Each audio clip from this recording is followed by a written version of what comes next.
Today's video is going to be about how to avoid getting into arguments with people, like verbal fighting, toxicity. Like, me, me, me, me, me, me, me, me. I'm gonna show you how to discontinue that from your life because it's just negative energy that you don't need anymore, honey. I promise. It's just not necessary, and you are a grown adult now. You need to learn how to manage conflicts because there's no way around it. Whatever you do, wherever you are, I mean, shit, you could isolate yourself as much as possible. It don't matter. Every time you leave your house, there's an opportunity for you to get into a conflict with somebody because people, they just like to argue. Like, something in some people's blood, or all people's blood, I don't know, just like, we want to let our anger and our frustrations about the way the world is out onto others because it makes us feel better sometimes. I don't know. But it's not necessary, it's not healthy, and you don't need to be doing that anymore. So today, you're gonna learn how to become an adult and speak like an adult so that you can manage the conflicts you have with different people in your life. The first step of learning how to resolve conflicts is to acknowledge that you very well may be a part of the problem, unfortunately, because it takes two to tango, baby. So if you're having an issue with one other person, you know, like there's only two people, there's probably a 50% chance that you might be the problem. And that's okay because people make mistakes and we're gonna learn and grow from that. So it's all right because you're going to make mistakes. You're never gonna be perfect and no one ever is, which is why you need to learn how to deal with this shit now so you don't just keep struggling and butting heads with people for the rest of your life. It's very easy to just learn how to speak like an adult and learn how to take a deep breath and manage the situation in a respectful, kind, calm manner. A lot of us like to think that we are right all the time, and that is just simply not the case. I challenge you right now to like close your eyes if you gotta, but think back to a time when you were in the wrong. I guarantee you there is a time in your life when you were wrong. All right. And if you can't think of that, then we got a bigger issue because everybody's been wrong sometime, you know? So recognize that you didn't just learn everything after that scenario. You don't know everything and you never will. So it's highly likely that you're going to be wrong again in the future. So if someone comes to you and is talking about, hey, I think you did this thing wrong and I think you should fix it and apologize or whatever. Recognize that this is an opportunity for you to grow and learn and expand as a human being. It's not a bad thing. It doesn't have to be a bad thing to make mistakes. Mistakes are how we learn. Failing is how we learn and how we grow. So just relax, all right? It's a part of life. You cannot be human without making mistakes and without having conflicts, but we can learn how to handle them. So think back to your most recent scenario where there was a lot of negative words exchanged, you know. Ask yourself, like, was I being defensive? Did I say things that were insulting and demeaning and just downright disrespectful? Did I acknowledge my wrongdoings at all in any capacity? If you didn't do any of those things, you probably are in the wrong a little, and you probably could use a little improvement in your conflict management skills. Now that we acknowledge that we might be part of the problem, now we can fix it, you know? So I'm gonna talk about how to structure an apology. This doesn't necessarily have to be an apology, because sometimes you genuinely didn't do anything wrong. And in that scenario, you know, it still requires a response in order to solve the problem, which is them being angry at you or feeling some type of way that is negative. So keep that in mind. You don't always have to apologize, and you shouldn't apologize if you genuinely did not do anything wrong. But, you know, you can always still apologize for making them feel upset. You know, you never want someone to feel upset. So, you know, if you really genuinely did not do anything wrong and they shouldn't be upset with you and they're actually in the wrong for being upset with you. And you put a ton of thought into it. You asked people who are rational human beings. You know, got different perspectives. And everyone concluded, like, no, this person should not be upset with you and you are actually the victim in the situation. Then fine, you know, you don't have to say, I apologize. But the structure of how to frame what you're gonna say in response to the person that is coming to you with a problem is still going to be applicable for whatever scenario. All right, you can just leave out the like, I sincerely apologize part of the story. But first we'll go over how to structure a little apology moment. Okay, so the first thing you can do is just ask yourself, what would the most mature version of myself say or do in response to this incoming issue? Would the most mature version of yourself get defensive, insult them, try to make them feel upset, more upset than they already are? Ask yourself how the most mature person on earth would handle this situation and actually do it. Another thing that I love to do, especially if it's over text, I don't know why, but I've been getting into a lot of texting conflicts recently. Sorry, I thought I had a booger. If you have the opportunity to take some time to think about your response, the best thing that I've been doing recently is asking ChatGPT. And I know it sounds fucking stupid, like, why would you ask a robot? But for some reason, ChatGPT just knows what's going on. The caveat to that, though, is that you have to explain the whole story. So if you're leaving out details that frame it to make you sound better, you know, you're not going to get the full benefit out of that.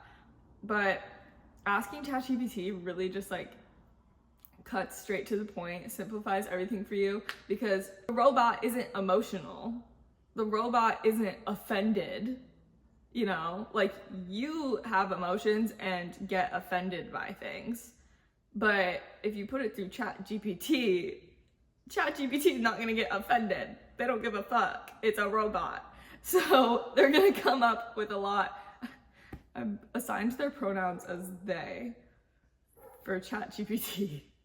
But they're gonna come up with a lot better response than you can because you are clouded. Your judgment is clouded by your ego, and ChatGPT doesn't have ego. So asking ChatGPT, they're gonna give you a great response. Just trust me on that one. But you have to share all the details. Like you gotta write out like a whole paragraph about the situation, depending on how long it's been going on, where you're like, well, I did this thing wrong, but then they said this and that made it weird because I responded by doing that and I shouldn't have done that, whatever.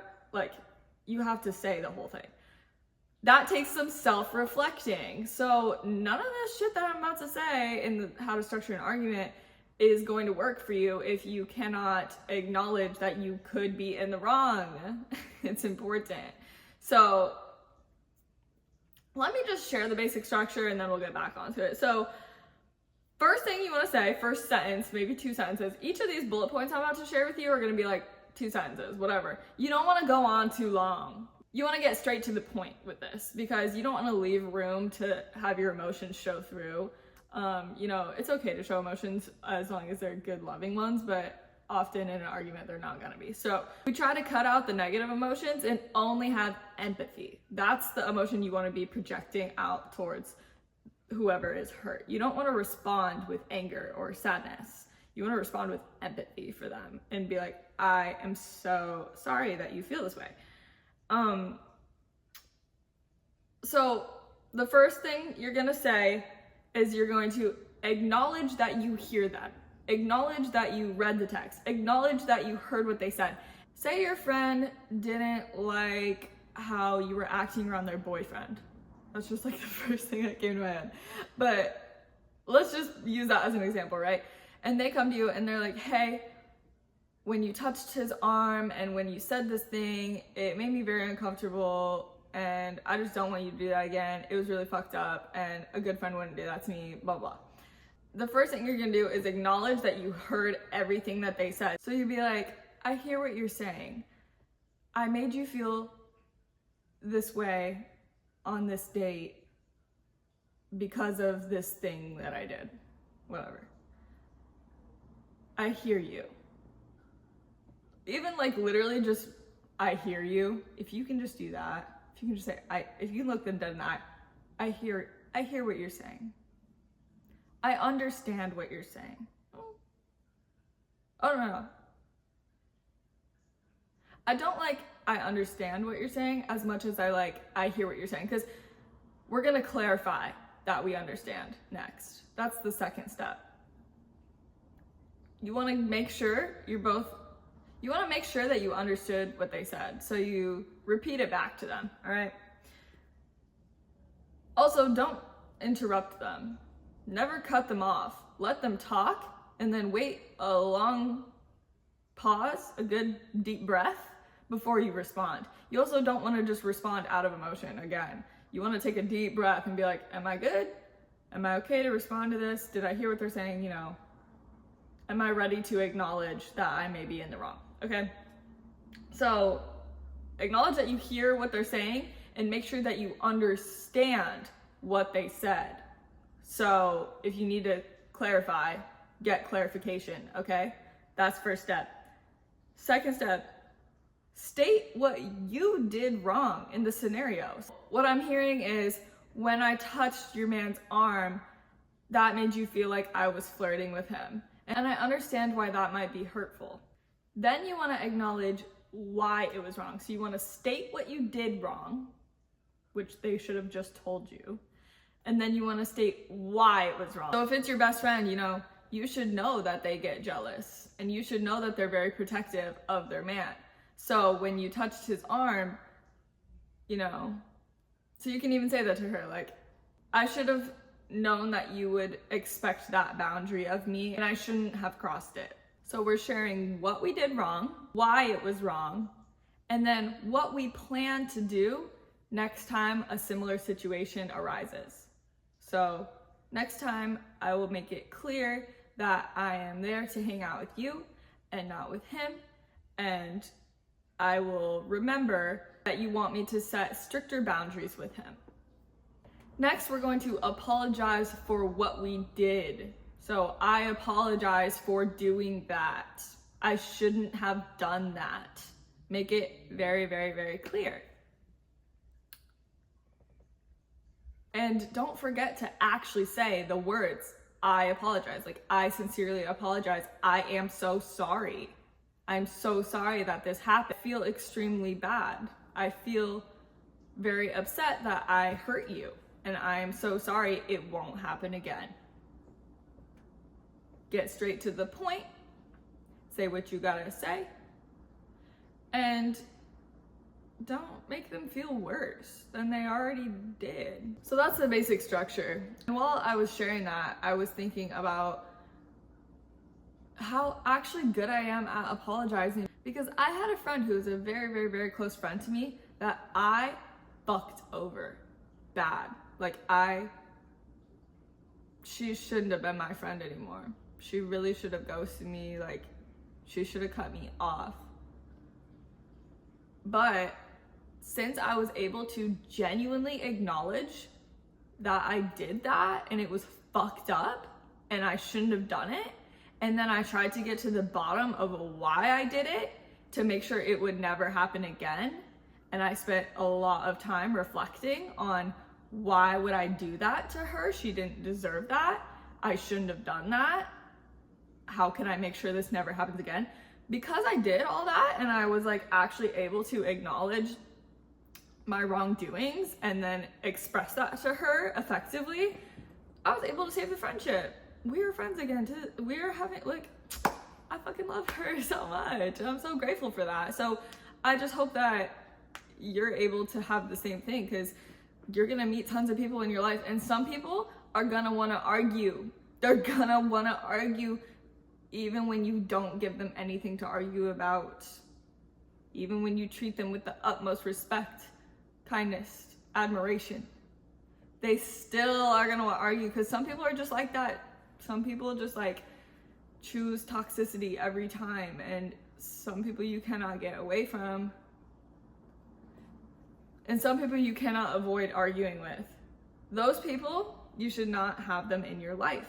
If you apologize for something and they bring it up again. If you genuinely apologize, like say you did something wrong, okay? They come to you and they're like, fuck you, why did you do that? You're such a bitch. And you're like, oh my God, I'm so sorry, you're right. That's awful. I shouldn't have done that. That was wrong. And here's how I'm gonna make sure that I never do it again.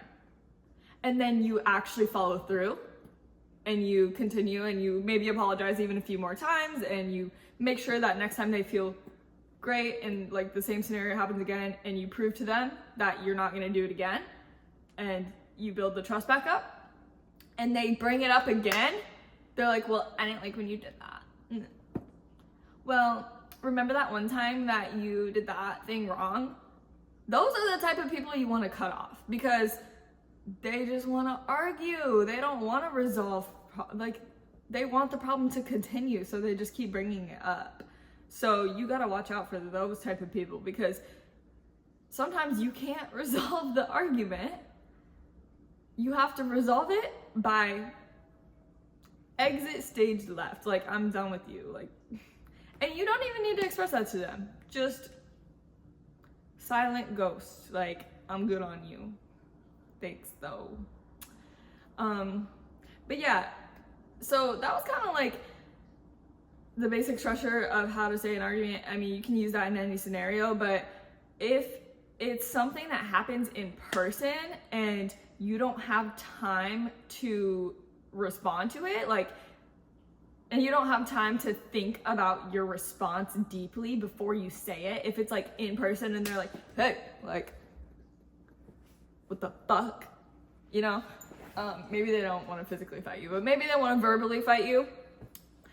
You gotta learn how to not take shit personally. You gotta learn that because their goal in the scenario might be to break you down, to hurt you, to make you feel like, wow, I'm really not all that.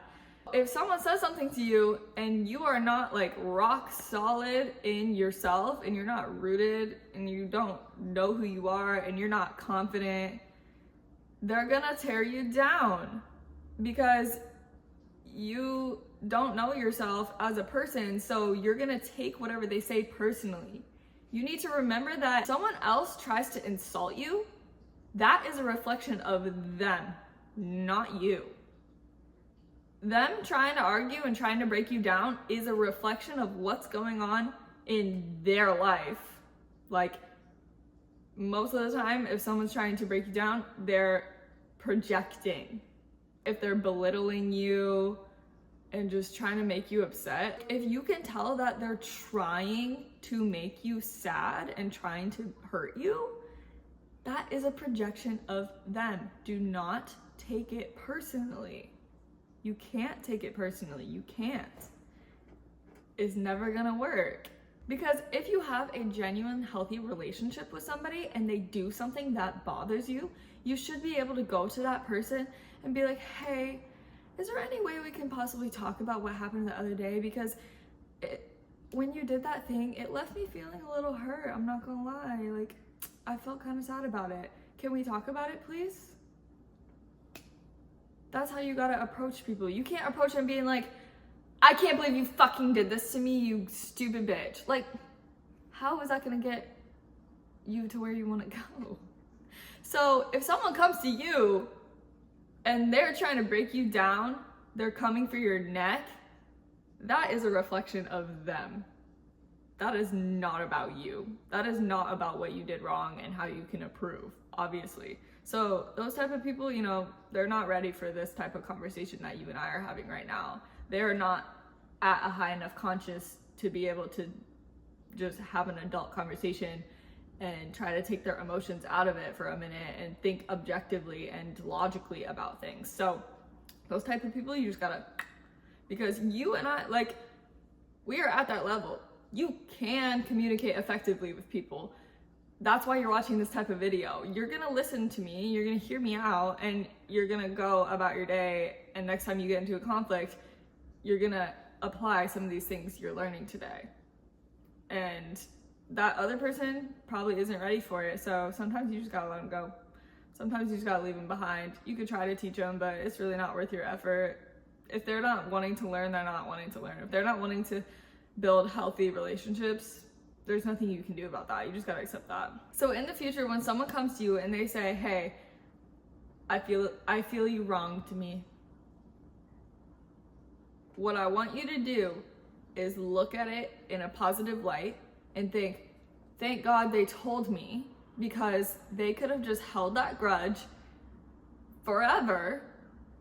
They could have been upset with me forever, when whole time I didn't mean to hurt them. And I would love to make sure that I don't make the same mistake again, because I don't want to hurt the people I love. I want them to be happy. So if they never express to me the ways that I make them unhappy, then I'm just gonna make them sad without even knowing. And I don't want that. So it's a good thing when people come to you and tell you that you made them feel upset, because now you can take that and you can be like, oh my God, I don't want to make you upset. How can I make sure that I don't make the same mistake again so that we can be happy together?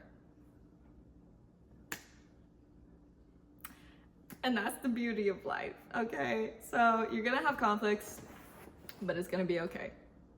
Conflicts are good. When people point out your flaws, especially like in romantic relationships, those are the people that see the most of your flaws the most clearly also, and it is just a beautiful thing. That is how we grow exponentially, is when you start to take in the advice you get from others. And if you actually listen, and maybe you could even ask them, like, what do you think I should do next time? Because clearly you know, otherwise you wouldn't have noticed, you know? Like, clearly you know this is an issue. You probably know how to solve it. So you could even just ask them, like, hey, how do you think I should make sure this doesn't happen in the future? How do you think I should make sure I don't repeat the same mistakes? What would you do? Like, how would you go about it? Like, how did you learn to have that characteristic about yourself? Like, I want to have that character trait. So how did you learn to be that way? Like, you know what I'm saying? So yeah, just take a deep breath. I just remembered something I wanted to say while I'm cooking my steaks.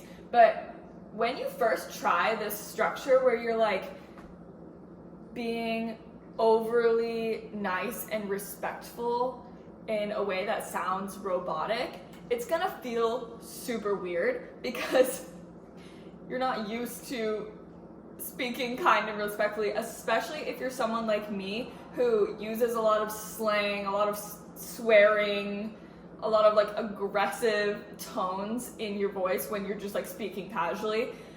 If you're someone like me, I don't do that as much anymore. I'm getting a little bit more articulate these days, growing up.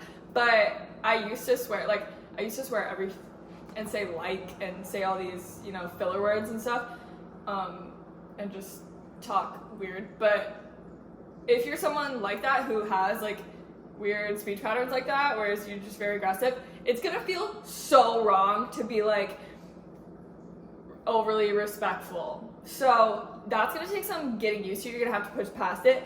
I'll share a story from when I first learned that you can become a positive person by putting out positivity into the world. I literally didn't know that when I was a child. I didn't know that you could like insert positive thoughts into your subconscious and become a positive person in the world. But I was working out at Planet Fitness, trying to become a little gym rat, and I met this guy, and he was like on a grind. He was like one of those guys that's like doing incline walk for like an hour, just trying to like burn and go crazy in the gym. And we chatted it up for like an hour, and I think I saw him again like another time, and I got his number, and I texted him, and I was like, hey, like, I just want to let you know I'm so proud of you, and your journey is so inspiring, and I just really hope you keep going. I'm rooting for you. Like, good luck on your gym journey, dude. Kudos to you. And he texted me back and said, are you high? this man was so not used to people being nice to him that he like ended up being rude to me when I was trying to compliment him. And so there's gonna be some friction with this because at first it's gonna feel unnatural and it's going to seem to others as if it is unnatural, but you have to practice. Like everything you do, you're gonna be bad at it at first and it's gonna feel awkward and unnatural. Literally anything you do, like the gym for example, the first time you ever squat, it's gonna be awkward. You're not gonna look like a squatter. So the first time you're fucking nice and respectful to someone, it's not gonna seem like you're a nice and respectful person because you don't have much to show for it. Just honestly, like, it's the harsh reality, but push past that awkwardness. Trust.